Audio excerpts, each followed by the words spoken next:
ಆಚಿ ಮಸಾಲ. ಎಂತ ಅಡಿಗೆಯ ರುಚಿಯಾಗೋ ರಹಸ್ಯವು 20 ರೂಪಾಯಿ. ಹೊರಟ್ಟಿ ರಾಜೀನಾಮೆ ಕೊಟ್ಟ ಕೆಲವೇ ಕ್ಷಣಗಳಲ್ಲಿ ಅಂಗೀಕಾರಗೊಂಡಿದೆ.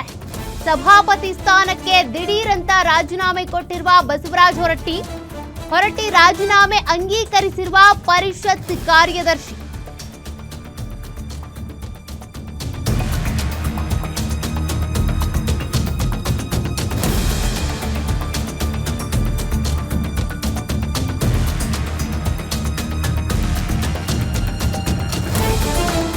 ರಾಜೀನಾಮೆ ಕೊಟ್ಟ ಕೆಲವೇ ಕ್ಷಣಗಳಲ್ಲಿ ಅಂಗೀಕಾರ ಆಗಿದೆ. ಸಭಾಪತಿ ಸ್ಥಾನಕ್ಕೆ ದಿಢೀರಂತ ರಾಜೀನಾಮೆ ಕೊಟ್ಟಿದ್ದಾರೆ. ಇವತ್ತು ಹೊರಟ್ಟಿಯವರ ರಾಜೀನಾಮೆ ಅಂಗೀಕರಿಸಿರುವ ಪರಿಷತ್ ಕಾರ್ಯದರ್ಶಿ. ಮನೆಗೆ ಬಂದಿದ್ದ ಹೊರಟ್ಟಿಯವರನ್ನ ಬೀಳ್ಕೊಟ್ಟ ಸಿಎಂ ಡಿಕೆ ಶಿವಕುಮಾರ್. ಗೇಟ್ ಬಳಿ ಬಂದು ಹೊರಟ್ಟಿಯವರನ್ನ ಕಳುಹಿಸಿಕೊಟ್ಟಿದ್ದಾರೆ ಸಿಎಂ. ಸಂಪುಟ ವಿಸ್ತರಣೆ ದಿನವೇ ರಾಜೀನಾಮೆ ಕೇಳಿದ್ರು ಸಿಎಂ ಡಿಕೆ ಶಿವಕುಮಾರ್. ಹೊರಟ್ಟಿ ರಾಜೀನಾಮೆ ಇವತ್ತು ಕೊಟ್ಟಿದ್ದಾರೆ. ಕೊಟ್ಟ ಕೆಲವೇ ಕ್ಷಣಗಳಲ್ಲಿ ಅವರ ರಾಜೀನಾಮೆ ಪತ್ರವನ್ನ ಅಥವಾ ರಾಜೀನಾಮೆಯನ್ನ ಅಂಗೀಕಾರ ಮಾಡಲಾಗಿದೆ. ಪರಿಷತ್ ಕಾರ್ಯದರ್ಶಿ ಬಸವರಾಜ ಹೊರಟ್ಟಿ ಅವರ ರಾಜೀನಾಮೆಯನ್ನ ಅಂಗೀಕರಿಸಿದ್ದಾರೆ. ಇನ್ನು ಹೊರಟ್ಟಿ ಅವರನ್ನ ಸಿಎಂ ಡಿಕೆ ಶಿವಕುಮಾರ್ ಅವರು ಗೌರವಯುತವಾಗಿ ಅವರ ಮನೆಯಿಂದ ಕಳುಹಿಸಿಕೊಟ್ಟಿದ್ದಾರೆ. ಗೇಟ್ ವರೆಗೂ ಅವ್ರ ಜೊತೆಗೆ ಬಂದು ಅವರನ್ನ ಕಳುಹಿಸಿಕೊಟ್ಟಿದ್ದಾರೆ. ಆದರೆ ಹೊರಟ್ಟಿಯವರು ಬಯಸಿದ್ದು ಸದನದಲ್ಲಿ ಇದೆಲ್ಲವೂ ತೀರ್ಮಾನ ಆಗಬೇಕು, ಸದನದಲ್ಲಿ ಹೆಚ್ಚು ಬಹುಮತ ಬರುತ್ತಲ್ಲ ಅದರ ಪ್ರಕಾರವಾಗಿ ತೀರ್ಮಾನ ಆಗಬೇಕು, ಇದನ್ನ ಹೈಕಮಾಂಡ್ ತೀರ್ಮಾನ ಮಾಡೋದಲ್ಲ ಅಂತ ಅವ್ರು ಹೇಳ್ತಾ ಇದ್ರು. ಸದ್ಯ ಇವತ್ತು ಸಿಎಂ ಡಿಕೆ ಶಿವಕುಮಾರ್ ಅವರು ಅವರನ್ನ ಗೇಟ್ ವರೆಗೂ ಬಂದು ಕಳುಹಿಸಿಕೊಟ್ಟಿದ್ದಾರೆ ಗೌರವಯುತವಾಗಿ ಅನ್ನೋದು ಗೊತ್ತಾಗ್ತಾ ಇದೆ. ಆದರೆ ಬಸವರಾಜ ಹೊರಟ್ಟಿ ಅವರ ನಿರೀಕ್ಷೆನೇ ಬೇರೆ ಇತ್ತು. ಯಾಕೆಂದ್ರೆ ಹೈಕಮಾಂಡ್ ಯಾವತ್ತೂ ಕೂಡ ಸಭಾಪತಿಯನ್ನ ಆಯ್ಕೆ ಮಾಡೋದಿಲ್ಲ, ಸದನವೇ ಆಯ್ಕೆ ಮಾಡಬೇಕು ಅಂತೇಳಿ ಅವ್ರು ಪಟ್ಟು ಹಿಡಿದಿದ್ರು. ಆದರೆ ಕೊನೆಗೂ ಇವತ್ತ್ಯಾಕೋ ಬೇಸರಗೊಂಡು ಇದ್ಯಾಕೋ ಆಗದೆ ಇರೋ ಕೆಲಸ ಅಂತೇಳಿ ರಾಜೀನಾಮೆ ಪತ್ರವನ್ನು ಸಲ್ಲಿಕೆ ಮಾಡಿದ್ದಾರೆ. ರಾಜೀನಾಮೆ ಪತ್ರ ಮೊದಲೇ ರೆಡಿ ಇದ್ದಂಗೆ ಕಾಣಿಸುತ್ತೆ. ಇವತ್ತಿನ ಡೇಟನ್ನು ಹಾಕಿ ಅವರ ಸಭಾಪತಿ ಸ್ಥಾನಕ್ಕೆ ರಾಜೀನಾಮೆಯನ್ನ ಸಲ್ಲಿಕೆ ಮಾಡಿದ್ದಾರೆ. ಇನ್ನು ರಾಜೀನಾಮೆ ಸಲ್ಲಿಕೆ ಆಗಿ ಕೆಲ ಹೊತ್ತಲ್ಲೇ ರಾಜೀನಾಮೆ ಅಂಗೀಕಾರವೂ ಆಗೋಗಿದೆ. ಪರಿಷತ್ ಕಾರ್ಯದರ್ಶಿ ಅಂಗೀಕಾರ ಮಾಡಿದ್ದಾರೆ. ನಾವಿಲ್ಲಿ ಬಸವರಾಜ ಹೊರಟ್ಟಿಯವರ ರಾಜಕೀಯ ಹಾದಿಯನ್ನ ಗಮನಿಸೋದಾದ್ರೆ, ಅವ್ರ ಬಗ್ಗೆ ಸ್ವಲ್ಪ ಗಮನ ಹರಿಸೋದಾದ್ರೆ, ಉತ್ತರ ಕರ್ನಾಟಕದ ಹಿರಿಯ ರಾಜಕಾರಣಿಯವರು ಬಸವರಾಜ ಹೊರಟ್ಟಿಯವರು ಕರ್ನಾಟಕ ವಿಧಾನ ಪರಿಷತ್ನ ಅತ್ಯಂತ ಹಿರಿಯ ಸದಸ್ಯರಲ್ಲಿ ಒಬ್ರು. ಇವತ್ತು ತಮ್ಮ ಸಭಾಪತಿ ಸ್ಥಾನಕ್ಕೆ ರಾಜೀನಾಮೆಯನ್ನ ಕೊಟ್ಟಿದ್ದಾರೆ. ಸತತವಾಗಿ ಹಲವು ಬಾರಿ ವಿಧಾನ ಪರಿಷತ್ಗೆ ಆಯ್ಕೆಯಾದ ದಾಖಲೆ ಇವರದ್ದು. ಶಿಕ್ಷಕರ ಕ್ಷೇತ್ರದಿಂದ ರಾಜಕೀಯ ಜೀವನ ಆರಂಭ ಆಗಿತ್ತು. ಶಿಕ್ಷಕರ ಹಕ್ಕುಗಳ ಪರ ಹೋರಾಟದಿಂದಾನೇ ಜನಪ್ರಿಯತೆ ಪಡೆದುಕೊಂಡವರು ಬಸವರಾಜ ಹೊರಟ್ಟಿ. ವಿವಿಧ ಪಕ್ಷಗಳಲ್ಲಿ ಕಾರ್ಯನಿರ್ವಹಿಸಿದ ಅನುಭವವೂ ಇದೆ. ಅನೇಕ ಬಾರಿ ಕರ್ನಾಟಕ ಸರ್ಕಾರದಲ್ಲಿ ಸಚಿವರಾಗಿ ಸೇವೆಯನ್ನು ಸಲ್ಲಿಸಿದ್ದಾರೆ. ಪ್ರಾಥಮಿಕ ಮತ್ತು ಪ್ರೌಢ ಶಿಕ್ಷಣ ಸಚಿವರಾಗಿ ಕಾರ್ಯನಿರ್ವಹಿಸಿದ್ರು ಬಸವರಾಜ ಹೊರಟ್ಟಿ. ಇನ್ನು ಕಾರ್ಮಿಕ, ಅರಣ್ಯ ಸೇರಿದಂತೆ ವಿವಿಧ ಖಾತೆಗಳ ಜವಾಬ್ದಾರಿಯನ್ನು ಹೊತ್ತು ನಿರ್ವಹಿಸಿದ್ರು. ವಿಧಾನ ಪರಿಷತ್ನಲ್ಲಿ ಆಡಳಿತ ಮತ್ತು ಪ್ರತಿಪಕ್ಷ ಎರಡೂ ಕಡೆ ಅವರಿಗೆ ಅನುಭವ ಇದೆ. ವಿಧಾನ ಪರಿಷತ್ ಸಭಾಪತಿಯಾಗಿ ಸೇವೆ ಸಲ್ಲಿಸಿದ್ರು. ಕಲಾಪವನ್ನ ನಿಯಮಬದ್ಧವಾಗಿ ನಡೆಸಿದ ಅನುಭವ ಇವರದ್ದು. ಉತ್ತರ ಕರ್ನಾಟಕ ಭಾಗದಲ್ಲಿ ಬಲವಾದ ರಾಜಕೀಯ ಪ್ರಭಾವ ಹೊಂದಿದ್ದಾರೆ. ಶಿಕ್ಷಕರು ಮತ್ತು ಸರ್ಕಾರಿ ನೌಕರರ ಸಮಸ್ಯೆಗಳ ಬಗ್ಗೆ ನಿರಂತರವಾಗಿ ಧ್ವನಿ ಎತ್ತಿದವರು. ಕರ್ನಾಟಕ ರಾಜಕೀಯದಲ್ಲಿ ದೀರ್ಘಕಾಲ ಸಕ್ರಿಯವಾಗಿ ಉಳಿದ ಹಿರಿಯ ನಾಯಕರಲ್ಲಿ ಒಬ್ಬರು ಬಸವರಾಜ ಹೊರಟ್ಟಿ. ಇವತ್ತು ತಮ್ಮ ಸಭಾಪತಿ ಸ್ಥಾನಕ್ಕೆ ರಾಜೀನಾಮೆಯನ್ನ ಕೊಟ್ಟಿದ್ದಾರೆ.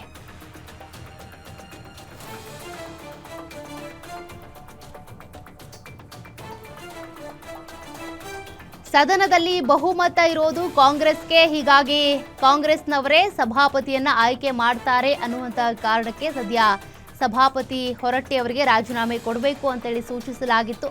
ಇವತ್ತು ಅವರು ರಾಜೀನಾಮೆ ಕೊಟ್ಟಿದ್ದಾರೆ. ರಾಜೀನಾಮೆ ಕೊಟ್ಟ ಕೆಲ ಕ್ಷಣಗಳಲ್ಲೇ ರಾಜೀನಾಮೆ ಅಂಗೀಕಾರಗೊಂಡಿದೆ.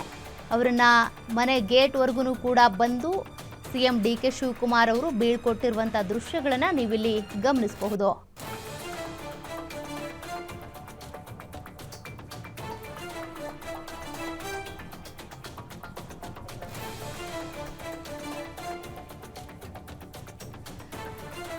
ಯಾವಾಗ ಸಚಿವರ 2ನೇ ಪಟ್ಟಿ ಬಿಡುಗಡೆ ಆಯಿತೋ ಅವತ್ತೇ ಸಭಾಪತಿ ಉಪಸಭಾಪತಿ ಅದು ಪರಿಷತ್ ಇರ್ಬೋದು ಸದನ ಎರಡಕ್ಕೂ ಕೂಡ ಸ್ಪೀಕರ್ ಉಪ ಸ್ಪೀಕರ್ ಇರ್ಬೋದು ಅದೇ ರೀತಿಯಾಗಿ ಸಭಾಪತಿ ಮತ್ತು ಉಪಸಭಾಪತಿಯವರ ಸ್ಥಾನಗಳಿಗೂ ಸಂಬಂಧಪಟ್ಟಂತೆ ಇಂತಿಂತವರೇ ಅಂತ ಹೆಸರು ಘೋಷಣೆ ಆಗ್ಬಿಡ್ತು. ಆದರೆ ಬಸವರಾಜ ಹೊರಟ್ಟಿ ಅವರು ಇದಕ್ಕೆ ಸಂಬಂಧಪಟ್ಟಂತೆ ಅಸಮಾಧಾನವನ್ನ ವ್ಯಕ್ತಪಡಿಸಿದ್ರು.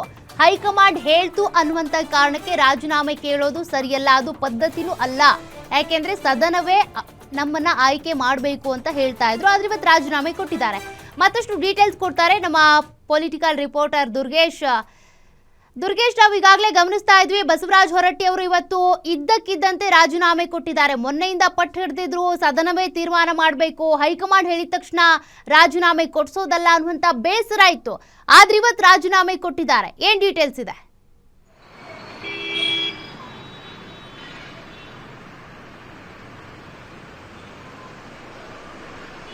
ಎಸ್ ಸೌಖ್ಯ, ಬಸವರಾಜ ಹೊರಟ್ಟಿ ಅವರು ಅವರ ಸಭಾಪತಿ ಸ್ಥಾನಕ್ಕೆ ಇವತ್ತು ದಿಢೀರಾಗಿ ರಾಜೀನಾಮೆಯನ್ನು ಕೊಟ್ಟಿರುವಂತದ್ದು. ರಾಜೀನಾಮೆಗೂ ಮುನ್ನ ಡಿ ಕೆ ಶಿವಕುಮಾರ್ ಅವರನ್ನ ಸ್ವಗೃಹದಲ್ಲಿ ಅವರ ಸ್ವಗೃಹ ಸದಾಶಿವನಗರದಲ್ಲಿ ಭೇಟಿಯಾಗಿ ಚರ್ಚೆ ನಡೆಸ್ತಾರೆ. ಕೆಲ ಹೊತ್ತು ಮಾತುಕತೆಯ ಬಳಿಕ ಬಸವರಾಜ ಹೊರಟ್ಟಿ ಅವರು ಬೇಸರದಿಂದಲೇ ಡಿ ಕೆ ಶಿವಕುಮಾರ್ ಅವರ ನಿವಾಸದಿಂದ ಹೊರಗಡೆ ಬರ್ತಾರೆ. ಖುದ್ದು ಡಿ ಕೆ ಶಿವಕುಮಾರ್ ಅವರೇ ಬಸವರಾಜ ಹೊರಟ್ಟಿ ಅವರನ್ನ ಕಾರಿನವರೆಗೂ ಕೂಡ ಬಿಡಬೇಕಂತ ಹೊರಗಡೆ ಬರ್ತಾರೆ. ಆದ್ರೆ ಡಿ ಕೆ ಶಿವಕುಮಾರ್ ಅವರ ಜೊತೆಗೆ ಬಂದಂತ ಬಸವರಾಜ ಹೊರಟ್ಟಿ ಅವರ ಮನೆ ಮುಂದೆ ಏಕಾಏಕಿ ನಡೆದುಕೊಂಡು ಹೋಗ್ತಾರೆ. ಯಾಕಂದ್ರೆ ಒಂದು ಮಾತುಕತೆ ನಡೆಸುವಂತ ನಿಟ್ಟಿನಲ್ಲಿ ಡಿ ಕೆ ಶಿವಕುಮಾರ್ ಬಸವರಾಜ ಹೊರಟ್ಟಿ ತಮ್ಮನ್ನು ಗೌರವಯುತವಾಗಿ ನಡೆಸಿಕೊಳ್ಳಿ, ಬೀಳ್ಕೊಡಿ ಅನ್ನುವಂತ ನಿಟ್ಟಿನಲ್ಲಿ ಒಂದಿಷ್ಟು ಮಾತುಕತೆ ಮಾಡೋದಕ್ಕೆ ಮುಂದಾಗಿದ್ರು. ಆದ್ರೆ ಡಿ ಕೆ ಶಿವಕುಮಾರ್ ಅವರು ಸುತಾರಾಮ್ ರಾಜೀನಾಮೆ ಕೊಡಲೇಬೇಕು ಅನ್ನೋ ಪಟ್ಟು ಹಿಡಿದಿದ್ರು. ಅದರ ಜೊತೆಗೆ ಹೈಕಮಾಂಡ್ ನಾಯಕರ ಆದೇಶ ಇದೆ ನನಗೆ, ಹೀಗಾಗಿ ನಾನು ಇದನ್ನ ಯಾವುದೇ ಕಾರಣಕ್ಕೂ ಕೂಡ ಹಿಂದೆ ತೆಗೆದುಕೊಳ್ಳೋದಕ್ಕೆ ಆಗೋದಿಲ್ಲ ಅನ್ನೋ ನಿಟ್ಟಿನಲ್ಲಿ ಮಾತುಕತೆ ವಿಫಲ ಆದ ಬಳಿಕ ಡಿ ಕೆ ಶಿವಕುಮಾರ್ ಅವರು ಬಸವರಾಜ ಹೊರಟ್ಟಿ ಅವರನ್ನ ತಮ್ಮ ಮನೆಯಿಂದ ಕಳಿಸ್ತಾರೆ. ಅದಾದ ಬಳಿಕ ವಿಧಾನಸೌಧದಲ್ಲಿ ಹೊಸದಾಗಿ ಮೊನ್ನೆಷ್ಟು ಆಯ್ಕೆಯಾದಂತಹ ಗಾಯತ್ರಿ ಶಾಂತನಗೌಡ ಅವರ ಪ್ರಮಾಣ ವಚನ ಕಾರ್ಯಕ್ರಮ ಇರುತ್ತೆ. ಆ ಒಂದು ಕಾರ್ಯಕ್ರಮದಲ್ಲಿ ಡಿ ಕೆ ಶಿವಕುಮಾರ್, ಬಸವರಾಜ ಹೊರಟ್ಟಿ ಸೇರಿದಂತೆ ವಿಧಾನ ಪರಿಷತ್ನ ಸದಸ್ಯರೆಲ್ಲರೂ ಕೂಡ ಭಾಗಿಯಾಗ್ತಾರೆ. ಅದಾದ ಬಳಿಕ ಡಿ ಕೆ ಶಿವಕುಮಾರ್ ಮತ್ತೆ ಬಿ ಕೆ ಹರಿಪ್ರಸಾದ್, ಸಲೀಂ ಅಹಮದ್, ಬಸವರಾಜ ಹೊರಟ್ಟಿ ಅವರು ಒಂದು ಸಭೆಯನ್ನು ಮಾಡ್ತಾರೆ ವಿಧಾನಸೌಧದಲ್ಲಿ. ಆ ಒಂದು ಸಂದರ್ಭದಲ್ಲಿ ಡಿ ಕೆ ಶಿವಕುಮಾರ್ ಅವರಿಗೆ ಅವರ ಮುಂದೆಯೇ ಬಸವರಾಜ ಹೊರಟ್ಟಿ ಅವರು ರಾಜೀನಾಮೆ ಪತ್ರಕ್ಕೆ ಸಹಿಯನ್ನು ಮಾಡಿರುವಂತದ್ದು. ಪತ್ರ ರೆಡಿ ಆಗಿತ್ತು, ಒಂದು ದಿನಾಂಕವನ್ನ ಮಾತ್ರ ಅಲ್ಲಿ ನಿಗದಿ ಮಾಡಬೇಕಾಗಿತ್ತು.